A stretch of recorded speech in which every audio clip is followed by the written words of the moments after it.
Hello, health champions. We are back for the third episode of our 5-step series in midlife transition. Why are we doing this? In honor of perimenopause month, I believe it is time for us to be empowered with knowledge that will set us free, certainly enabling us to live our finest life. So, stumbling upon my page for the first time, Dr. Babalola, family physician, certified in lifestyle obesity and menopause care. And I'm also the owner of Living at Your Finest Wellness, which is a membership-based, holistic, and integrative direct primary care practice in Marietta, Georgia. I love to empower just the community so that we can all be healthier together. So please share this YouTube channel with your friends and neighbors. Let us get healthier together. Subscribe so that you know when I release health-related videos. Now let's get started. Today, for our third part series, I'm going to be talking about what that assessment looks like. All right? So that if you go to your doctor, you need to know if it's done adequately. And if it isn't, you can bring it up or just find a doctor that is going to be comprehensive. The first video, we spoke about what is perimenopause, what is menopause, really broke it down, and all the key elements that take part in this midlife transition. And then the second video, we shared more about the manifestation. What are we seeing? What kind of symptoms and signs are we is attributed to this midlife transition? So now we're going to take a dive into what assessment needs to be done. All right, so I'm going to use my slides just to keep me on track. If you haven't watched 1 and 2, please do so it all makes sense to you. I want to start with this beautiful quote here. Perimenopause and menopause and not the end of vitality, but an invitation to redefine it.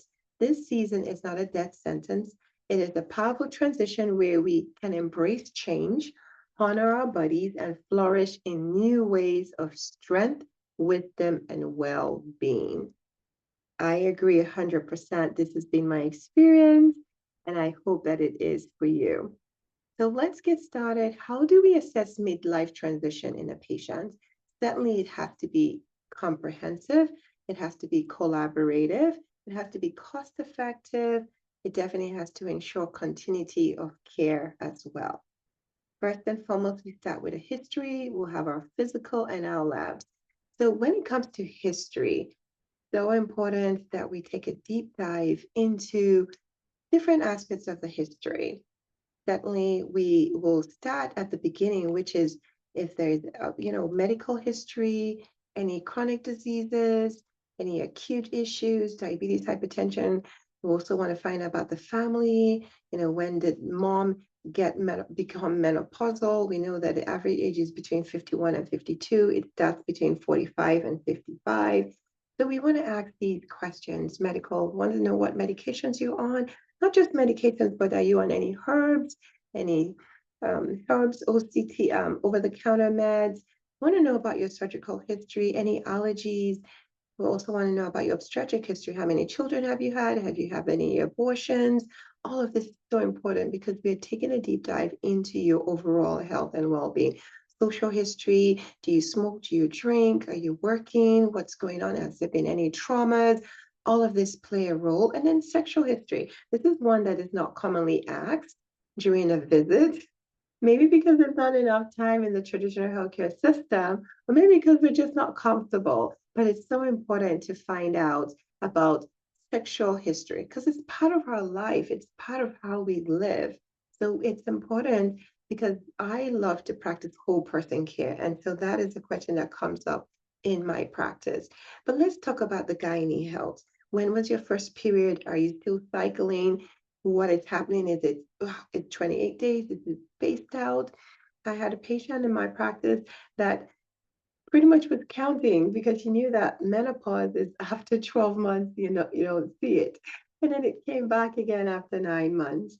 So you start counting again. You also want to find out, have you ever been on birth control pills, right? Because we know that birth control pills, if it's synthetic and it can cause a lot of, you know, symptoms that patients have. So you want to know what symptoms, did you tolerate it well? These are questions we need to also inquire. Want to find out about gynae history, gynae surgeries, if they've had a hysterectomy where the ovaries preserved, so very detailed personal history. Not your doctor. It's not a rush in, rush out visit. That's why I love DPC, direct primary care. So a shameless plug here. You definitely want to find a doctor that is knowledgeable like myself in menopause care, midlife transition care, and best done under the direct primary care model because you're not rushed. You're given the appropriate time needed for this visit. Now let's move on to the examination. Physical examination is so important that you start with your vitals. What are your blood pressure looking like? What is your blood pressure looking like?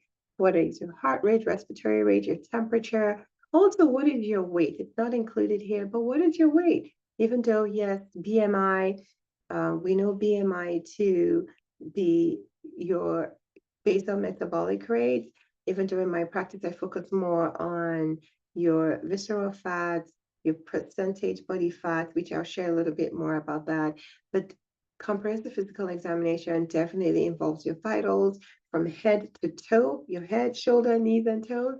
So you do all of that is done, but make sure that a genital urinary exam is also done. That's where we're checking the vagina vault, the vagina area, looking for any thinness, any redness, any irritation, which is common with the decline of estrogen. So we also need to look at range of movement because there's a lot of aches and pains. I know that that was where I was experiencing a lot of my perimenopause symptoms with my joints hurting a whole lot and muscle hurting. So all of this is important. Mental is important. Neurological is important. So you don't want your physical examination to be rushed. All right, part of your physical examination, this is not one that is commonly done, but it's important to do it. So your waist to hip ratio. So pretty much checking to see your waist over your hip. If it is good, the normal should be less than 0.85. Anything higher than that is increasing the risk of metabolic health. And metabolic health is just having increased abdominal waist, increased blood pressure, increased cholesterol panel. This is the in-body scan that I was referring to that I have at my practice. I'm really particular about this over the BMI, because you get more information from the in-body scan. It tells you about your skeletal muscle, which if you recall, and if you listen to 1 and 2, we lose muscle mass as we age. It's just what it is. So if you don't use it, you lose it. All right, so it takes a deep dive into basal metabolic rate. It takes account into our visceral fat level. It also looks at inflammation. So many details in here. Now, as we wrap up here, I want to share that it's when we talk about labs, it's multiple hormones that we're dealing with. It's not just the estrogen, as I shared, which is the big ice cream that monitors numerous functions in the body. It's also thyroid. They coordinate together. They're all these friends that coordinate together, talk to each other. And then cortisol. So all of this is so important that when your labs are being drawn, that you need to kind of get a sense of the function of these different hormones in the body. And so that will share more light in the labs that we're going to get done. So in the labs, we definitely want to do a CBC, which is the complete blood count to see if there's any anemia, see if there's any abnormal red blood cells and white blood count. White blood count is like our soldiers, our armies, and then the red blood count is the oxygen carrying capacity, which of course, if we're not having enough red blood cells, then we're not having enough oxygen and nutrients being transported. The CMP is the comprehensive metabolic panel 14. It tells us the electrolytes, the liver, it gives us glucose, so lots of great things, the kidneys. A1C insulin, that is important because as I mentioned, as your eggs begin to retire, your estrogen is not working as efficient as before. So there's some insulin resistance. We need to know what's going on. With A1C, it tells us how your body has been utilizing glucose. Your insulin is the hormone that is released whenever we eat. Its role is to take the sugar from the bloodstream into the organs. So this is very important to get a baseline. I had a patient that said if she had any advice to tell any younger person in their 30s, it's get a baseline, get a baseline. Don't wait till things start falling apart before you want to know what your labs are. And if your doctor doesn't want to order them, then find one who would. All right, lipid panels. It's so important. You check your cholesterol, your HDL, your LDL, your total cholesterol, your triglycerides. And if you want to go a step further, you want to check your apoprotein and your lipoprotein A. These are advanced lipids that kind of correlate with coronary artery disease. So you want to check that as well. Iron studies, especially in the perimenopause phase, around menopause, if there's heavy bleeding, it definitely can make a big difference in terms of whether you're anemic, what's your storage counts, like your iron storage like. So we're talking about iron, which is your saving, your checking account, and then ferritin, which is your savings accounts of iron. So that needs to be checked. A lot of our vitamins like vitamin D, B12, minerals, magnesium, zinc, all of this plays significant roles in body function. Inflammatory markers, because again, as you get older and we're losing the estrogen effect, there's a lot of all the cardiovascular risk, which we can find through C-reactive protein, ESR, uric acid. So these are some of the labs that you have to have that one-on-one conversation with your provider, with your physician, to see which one is appropriate, and certainly bone health. Now, I'm sure you're wondering, what about hormones? So yeah, hormones can be very erratic. I must tell you, it is very erratic because as we get in the perimenopause, it's all over the place. It's like, ooh, depending on the time of your cycle, it could be low, it could be high. When it comes to estrogen, anywhere from 5 to about 500. And then as we move more towards the latter part of the perimenopause, it begins to even get as low as 5 to about 50. And symptoms begin to shift around that period. So, in terms of blood work, you definitely have to have that conversation with your doctor. Everything is symptoms driven. Your symptoms tell your the picture. Excuse me. But if we do need to have labs done, it's for several reasons. We can't really tell what's going on. Or maybe if you're on treatment, we want to make sure that your body's absorbing it well. But in terms of blood choices, blood work choices for hormones, it's definitely the FSH, LH, which is the hormones that start in the brain center that speak to the ovaries.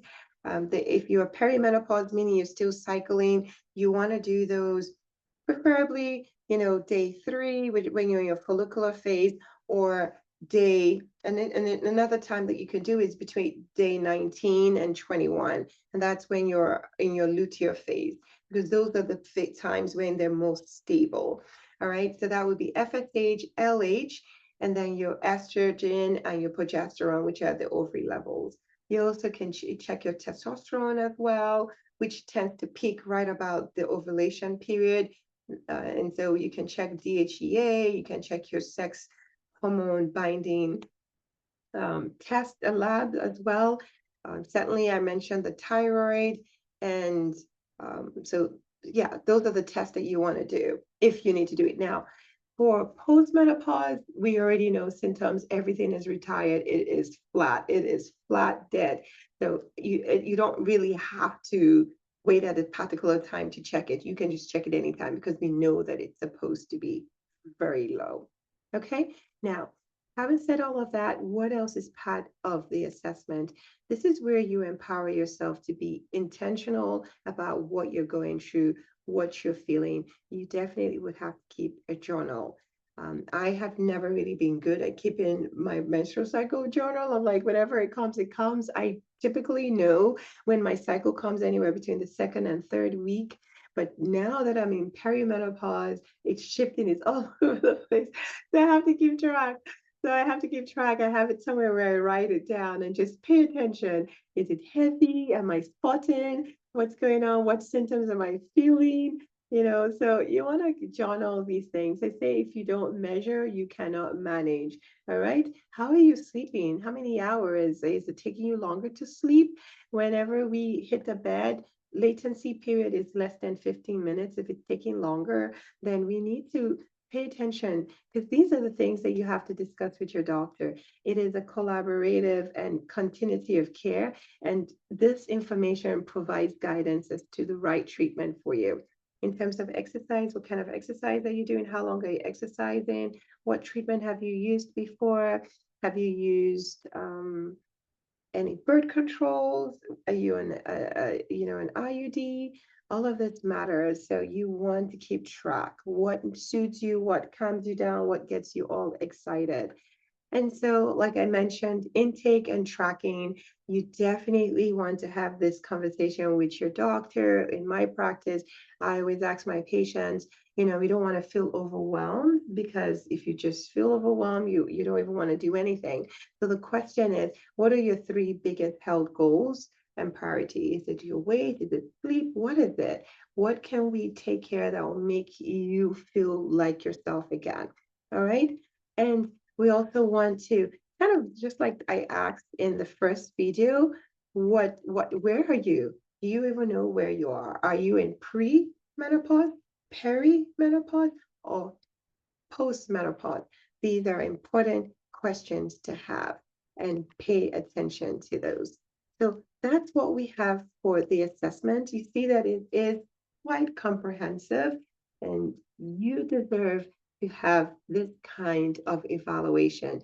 You need to be intentional. You need to make some inquiries. You need to jot them down so that together with your physician, with your provider, you get the right treatment that is tailored into who you are as an individual. So I hope that this is helpful. Again, don't forget to subscribe and like and comment. Let me know if you have questions. Let me know if this was helpful, and please share it with others. I want us to live our best life, our finest life by being wholesome, vibrant, and healthy. I'll see you in the next series.